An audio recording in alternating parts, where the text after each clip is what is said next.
Regardez au bout du centenaire, un magazine d'information et d'actualité ayant trait aux activités du centenaire de l'église kimbangiste de 2021. Mesdames, Mesdemoiselles et Messieurs, bonjour. L'actualité à la CCN de Kamba reste dominée par la construction du musée Simon Kimbangu. Les travaux se déroulent normalement. C'est dans cet édifice où sera érigé tous les articles ayant trait à l'histoire de Papa Simon Kimbangu et de son église. Et puis l'électrification à la CCN de Kamba est devenue une réalité. Vous vous souvenez que le lancement officiel avait eu lieu le 22 mars 2019 par le directeur de cabinet du chef de l'État, Vital Kamerhe. Le développement de ceci dans ce reportage.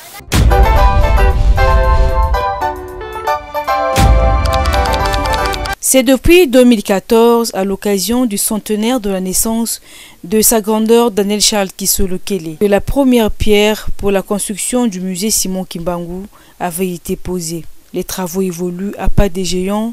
Les fidèles kimbanguistes du monde entier mettent la main à la pâte pour la réalisation de ce chef-d'œuvre qui va non seulement faire la fierté des kimbanguistes, mais aussi de la population congolaise, car ce musée va permettre à ce que les pèlerins quittant différents horizons du monde viennent le visiter. Ce musée, le tout premier, construit par l'église kimbanguiste, sera un lieu de recueillement et de mémoire de l'histoire de Papa Simon Kimbangu, l'homme du 12 septembre 1887. L'inauguration officielle interviendra le 6 avril 2021 à l'occasion de la célébration du 100e anniversaire de l'existence de l'église de Jésus-Christ sur la terre par son envoyé spécial Simon Kimbangu, comme le souligne ici l'un des ingénieurs. Actuellement, il y a le nouveau Papa Simon Kimbangu, à la fin des gros œuvres. Nous, déjà, comme déjà charpente. Sur 5 charpentes, tout ça dans le principal. Et si tout ça a fait la 4e charpente, 4e partie à charpente. Donc, petit cas, on a charpente moko, na une portion, parce que bien une portion parce que déjà partie moko mon pied. Tout ça a 6 niveaux. Tout ça a 6 niveaux.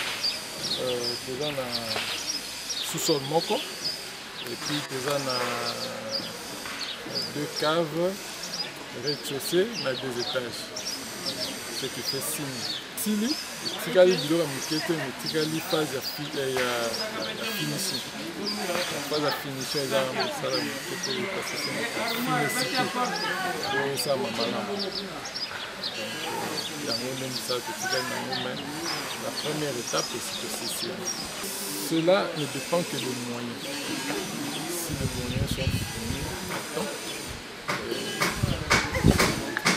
2021, même avant 2021, si les moyens sont bien fournis, cela va permettre à ce que nous puissions achever le message que je peux leur donner et qu'ils puissent contribuer pour que nous puissions avoir ce que nous avons besoin comme matériaux de construction à temps, pour que nous puissions répondre au challenge qui nous attend, c'est-à-dire l'inauguration en 2021. Donc ça va nécessiter à ce que nous puissions finir les travaux avant 2021 pour que nous puissions aussi faire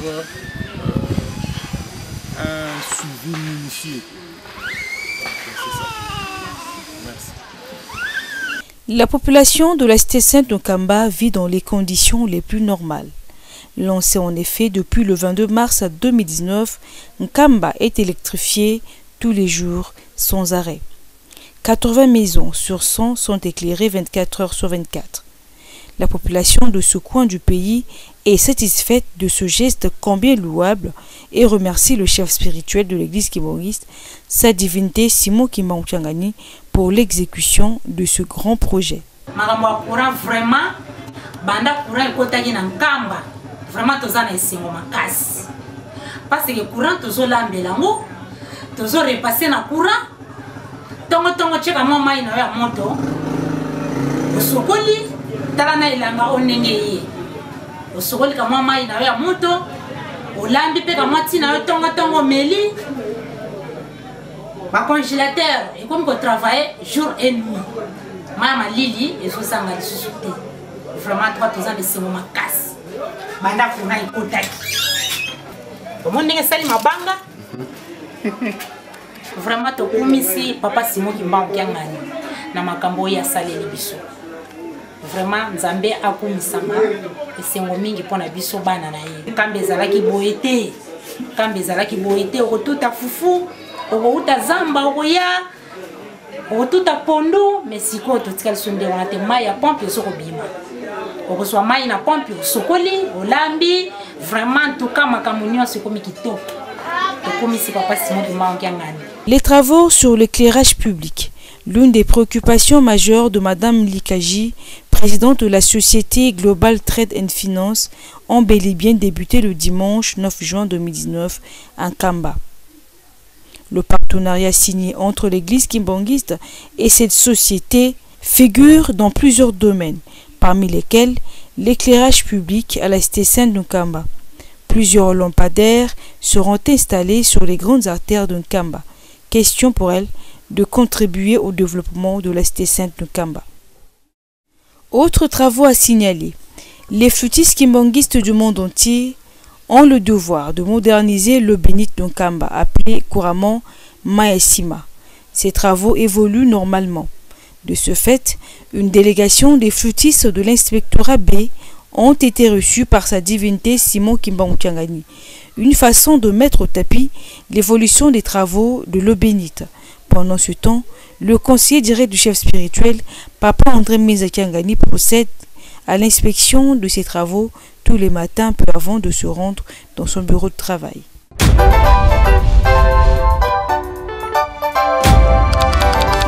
Nous poursuivons le cours normal de l'émission au bout du centenaire. Cette fois-ci, nous sommes dans la rubrique à la découverte. À la découverte, nous allons vous faire découvrir aujourd'hui le site du 6 juin. Vous savez que le 6 juin, un grand événement s'était déroulé ici en Kamba, la Nouvelle-Jérusalem. Il s'agissait bien entendu de l'arrestation de Papa Simon Kimbangu, la première tentative. Et ces explications nous seront fournies par le responsable général de la fanfare kimbanguiste, Papa Vicky Ndongala, puisque la fête du 6 juin avait été dédiée à la fanfare kimbanguiste. Et voilà, nous allons devoir lui faire appel pour nous expliquer ce qui s'est passé réellement le 6 juin 1921. Tozali na esika le 6 juin awa, ozali responsable il y a fanfare kimbanguiste puisque mokumba wana episamela kibino. Est-ce que vous pouvez expliquer biso makamunyi ni penza eleka le 6 juin 1921? Bon, le 5 juin 1921 ezalaka mokolo yenga. Ezalaka mokolo yenga. Alors monsieur Morel, oyo azalaki administrateur du territoire na Mbazangungu ya azalaka belge. Azumi tindo ayako kanga Papa Simon Kimbangu awa na Nkamba. Papa Simon Kimbangu na bonzame na ye azui ba collaborateur na ye Papa Ndangi Pierre, Papa Jean Mokoko, Maman Mbonga Thérèse et Maman Mikala Mandombe ya zakana nu jeune fille. Amimi bango na mpangu na tadi. Tango amimi bango kuna bakei pona tina ya mabondeli. Ndenge pe kolo yesu asalaka omoni bato zosala bango bazali faible. Na bonzoto yango amima bango pona kopesa bango maleni ici. On a Marc chapitre 14 verset 38. Marc chapitre 14 verset 38. Alors tant babani ma séance ya mabondeli mbala moko likolo efongwami. Tango likolo efongwami ba ange bazako kita na komata bazobeta musique. Donc musique oyo eza na église kimbangiste ezali azarte. Ezali musique oyo monanaka na le 5 juin ezalaka dimanche tango Papa Simon Kimbangu akena mabondeli banjeli bazali ko beta ba collaborateur na ye bazali ko mona ba ange ndenge bazali ko beta musique. Papa Simon Kimbangu alobi na bango ete musique ono bazali ko mona mikoleko ya ekozala kati ya lingoma na biso bato na yo bazali na ye wana bango nyonso basepelaki sur place. Maman Mbonga Thérèse tanga mone sengo wana asengi papa Simoki Mbangu. Ah papa, lokola za nzoto na yebite soki pe nakolongana mokili na tango yo ngape na sepelanga na bisengo ona moni. Papa Simoki Mbangu azuki ka acte après esili. Tanga bazo beta musique ba angelu ba kitaki na mabelete bazalaki toujours dans l'espace. Après na sima Kolo Yesu akiti. Tanga Kolo Yesu aye azui fongola apesi pa ya papa Simoki Mbangu. Sima papa Simoki Mbangu akesa la visite ya ba lié oye asibilaki. Aleki liboso na grotte, après grotte aleki kotale sika hélicoptère zalaka. Atali hélicoptère sili akei sikoyo esika oyo Moïse likambo tanga na Bible tanga bana Israël abetaka njete likolo libanga maye bimaka bana Israël bamelaka alongwe wana akei sika Abraham na neve na Lot ba lieu babenga lieu de séparation oyo bakabonaki Abraham alobi soko okena gauche ngana kena droite soko na okena droite ngana kena gauche tanga sisi ndengwana esili azonge sika tikaki ba collaborateur na ye akomi wana akangi libondeli tango libonde sambele sili et comment dire à 5 h du matin il y a lundi le 6 juin tango basali amen mbala moko batala bakomi na lukengo na ndako ya mama Mbonga Marthe. Mama Mbonga Marthe ye azalaki ndeko ya papa Simoki Mbangu. A ne pas confondre Mbonga Thérèse. Mama Mbonga Thérèse ye azalaki sacrificatrice ya papa Simoki Mbangu. Mais mama Mbonga Marthe wana ni ndeko na ye. Bavai na ndako wana isili papa Simoki Mbangu esika pesaki communion epa ya ba condisciple na ye. Communion wana asalaki yango sur base ya Makemba na mai de l'eau ordinaire tango asambeli na libondelo babenga na théologie épiclèse biloko wana mbala moko ebongwami nzoto ya nkolo Yesu na makila tango bameli esili babimi babani koya bango mitano tango bakomi na nzela bakutani suna batu misatu wana bazalaki liboso na bango ti baye ko rejoindre bango bakomi koya bakomi 8 tango bakomi na premier poste bango 8 2 parmi batu misatu wana mibale wana balimwe tango balimwe bayibi pesika bakendiki te alors moko na bango atikalaki babani koya na papa Simoki Mbangu ti bamati na nkamba tango bamati na nkamba moko atikalaki wana akoti mbala moko na nzete ya safu tango akoti na nzete ya safu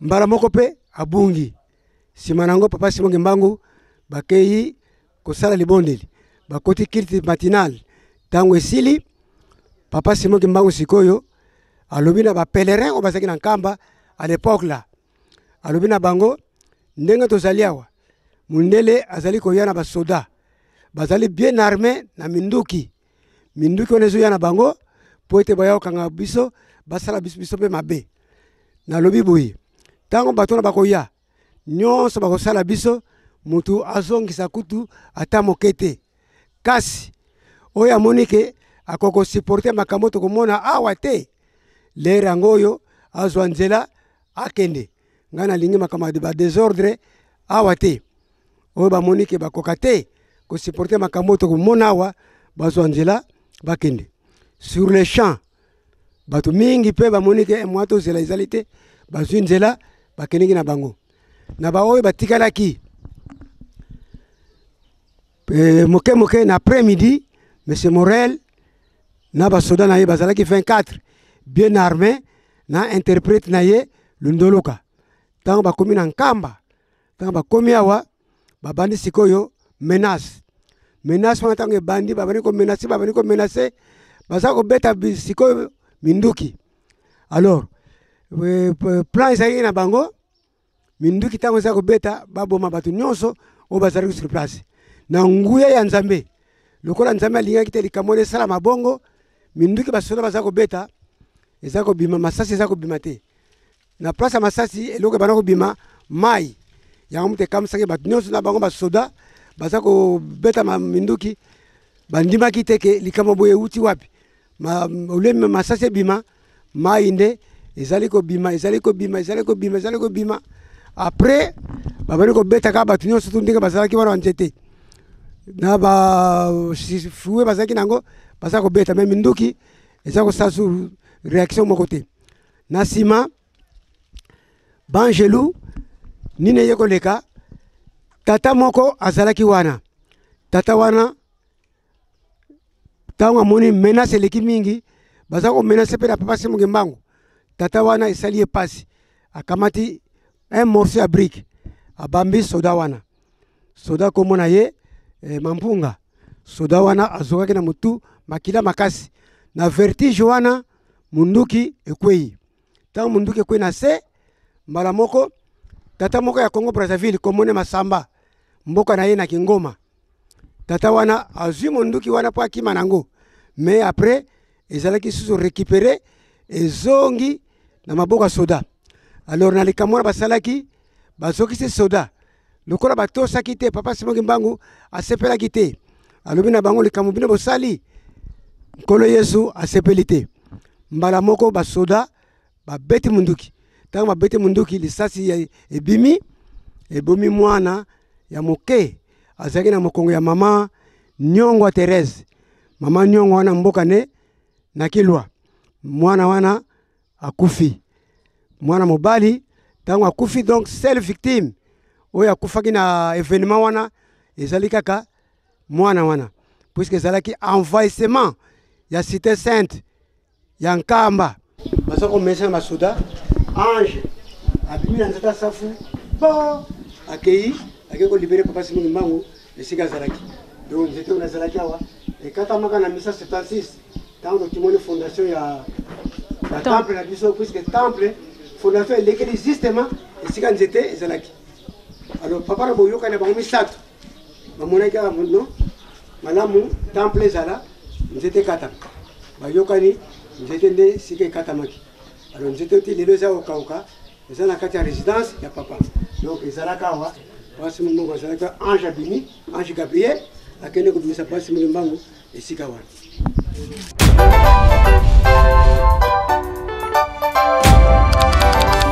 Na komba tata mwana pe tata molimo ofamba ya mibale ndenge baza koloba na biso mabonde soki tomoni likambo eza koya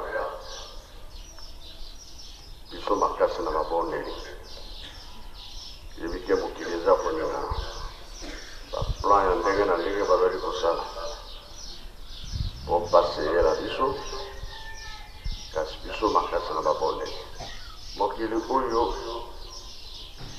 tata Simongi Mbangu amonaki mpasi mingi vike soki bakangi ye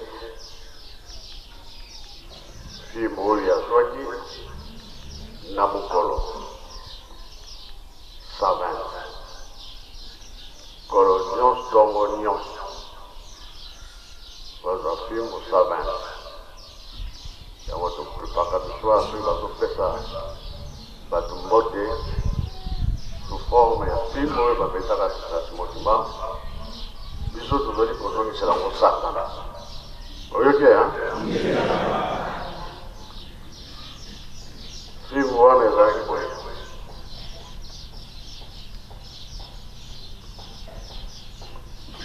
oyo kosimba ye mbala liboso batanga yango te oyo bazongisa ya mbala mibale batangi nde moko biso tokomona ngo le double 120 pasi bien passé te